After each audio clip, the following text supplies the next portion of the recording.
What's going on, YouTube? This is Rob A again, and it's time to finally check out Shadow Fox, a high-end master model kit. So yeah, there's been a whole lot going on lately. I haven't been able to get as many videos out. I'm in a kind of a little makeshift studio here at the moment, but you know, we'll work with what we got.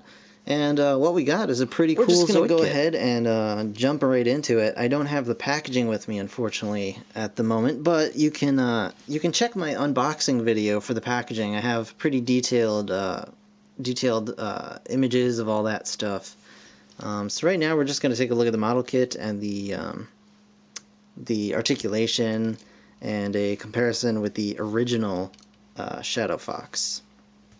As you may notice, the Shadow Fox originally comes in black, but I decided to go with a nice blue color here.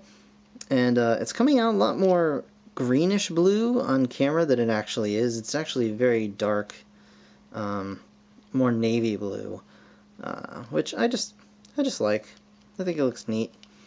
And this is kind of an homage for my best friend who his favorite color is blue, so kind of going with that. But let's get into the articulation on this guy.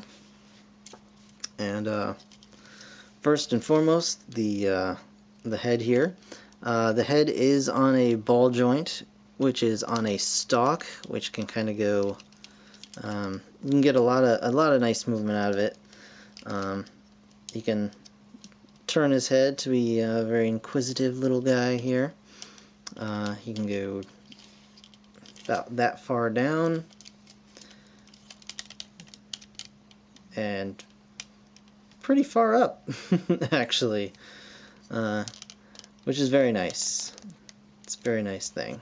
The ears do not move.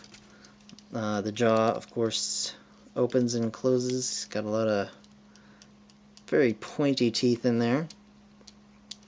And the cockpit does open. This has been giving me a difficult time. It's very tight, but it does open. There we go. That wasn't bad. So I don't know how well you can see him here. We'll try and get it to focus a little bit, but there is a little Brad figure in there. He is kind of locked in. This console piece in the middle here is pegged into the head here, and it's kind of clamping his legs down inside there, and you can't really get a fingernail or anything back in there. So he's pretty well stuck unless I pull this piece out, which I'm not going to do that. I don't know if you notice how beautiful and lustrous this gold color is. But this is the plastic. I did not paint this. This is just how it comes to you, and that is really awesome. I do hope they do that more often. You can see up here I did paint this gold, and then this one is just straight out of the box. So yeah, more articulation in the head and neck. His neck does pop out a little bit, so you can actually rotate his head almost to where he's looking behind him. He's got an amazing amount of neck articulation due to that, and you can swivel the rest of the neck independently, as well as raising and lowering. Now the minigun weapon actually does kind of get in the way a little bit of the neck. Only in that this little piece here with the transparent bit, kind of if his neck is in the in position, this piece actually rests on top of that and can't move. So you have to pull the neck out in order to raise the weapon, which we'll just get into really quick since we're already messing with it. The minigun weapon, which is very cool, can turn full 360 on here. You can see it's got the thrusters on the back here. Those are cool. This does not spin freely. I mean, you can turn it if you so desire, but it's really not meant to. But it can actually move a little bit left and right here and up and down, which is very cool. But I like to leave it just kind of like that because I think it looks best when it's in the stowed position like that. Onto the legs. He does have that. He's obviously at the shoulders. He's got full turn there. His legs do pop out, so they can kind of swivel back and forth a little bit, and get a little rocking motion, as well as up and down or in and out. He's got somewhat limited elbows here, just due to the armor. But he's got a decent range, and if you just take the armor off, if you're not into that, it will move a bit farther. His feet, his little paws, he's got these little stabilizer dew claw things.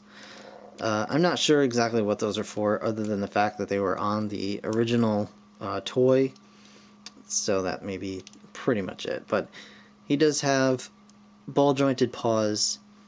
They go up and down a little bit, left and right, and his little foot pads can go. I just realized I'm getting crazy with my orientation here. So they can go down and they can go up, and that's about it for his front legs. His back legs are pretty much the same.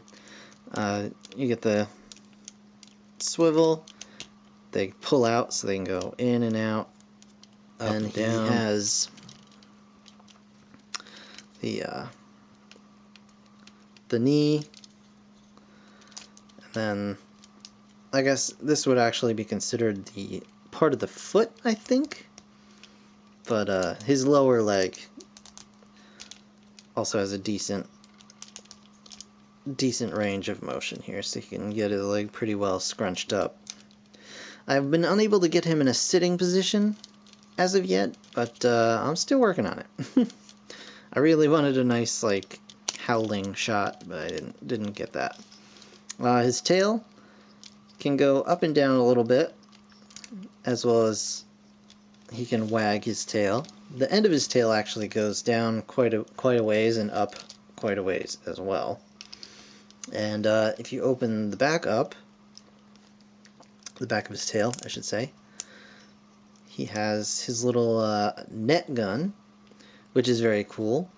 And this is just on a tiny little post here, and it's easily removed. So I'm wondering if there will be like add-on kits for this guy later on. But in the meantime, that's pretty neat. Now his waist, as the last little bit of articulation here, his waist can also pop out here, so you can move his body a decent bit from side to side, as well as quite a bit in the up and down. So you can have his feet stationary and have him kind of up against a wall, firing up at stuff or whatever. So just very cool. Not the most articulated, but still a very, very nice addition to the high-end Master Model collection. Definitely the plastic coloring on this was just great, especially on the gold and the silver. Oh yeah, the silver is unpainted also, by the way. That is just the straight silver that you get. So let's take a quick peek at one of the other features here, which is the Zoid core, and it's just on this little kind of pull-out tab here. Let's see if I can do it without breaking it. And so if you just pull that down, you can see the Zoid core looking all marbly and cool. That just goes right back up and in. And that's pretty much it for the Shadow Fox. This was a very, as you can see, it's a pretty small. It's very small, actually. We'll do a quick comparison here. Let's get this guy standing upright. Alright, so let's do a quick comparison or two here. First of all, we have the high-end Master Model Kit, and right here we have the original Shadow Fox Model Kit. And as you can see, they're obviously fairly similar, but this one is so much cleaner, so much sleeker. Just an all-around, just an amazing update to the really design. The only thing I think I would prefer about the original guy here is the spinning spinning minigun, but that's really the tiniest of silly nitpicks. And here he is with Liger Zero. And as you can see, Liger Zero is quite a bit larger than this guy. And once I finish the Geno Breaker, maybe I'll show him off with that. I'm not going to show him with Berserk Fury right now, just because that's a whole lot of digging I would have to go through to get Fury ready. But yeah, he's rather small. He's very slight. We'll do maybe one more, just because I have Lightning Sykes on hand here. And as you can see, Sykes is rather bulkier as well. Their bodies may be about the same size, but Lightning Sykes just has longer limbs and just a bigger head and things like that. So all in all, this is a really nice set. If you want to see the box or the instruction manual, check out my unboxing video for this guy. You'll see all that stuff in detail. I absolutely recommend this guy, especially if you're new to the Kotobukiya high-end Master Model series. This would be a great starter model. It's not that many pieces. It went together very quickly, even with painting. Didn't take me long at all, just a couple of days after work here and there. And one other thing that's really great about it, I think this was less than $40 altogether. Even after shipping, I don't think I paid much more than $40. I can't say exactly because I got this shipped with something else, so I can't, and it was pre-ordered a while back, so I can't remember exactly. But AmiAmi.com is where I got this guy, and really, it's a great little kit. It's super simple. There are small parts, so just be careful of that. All these little detailed bits inside here. Even these thin bars in the middle here, those are all individual pieces, so just be wary of that. If you're not a big fan of tiny bits, then these kits are not for you.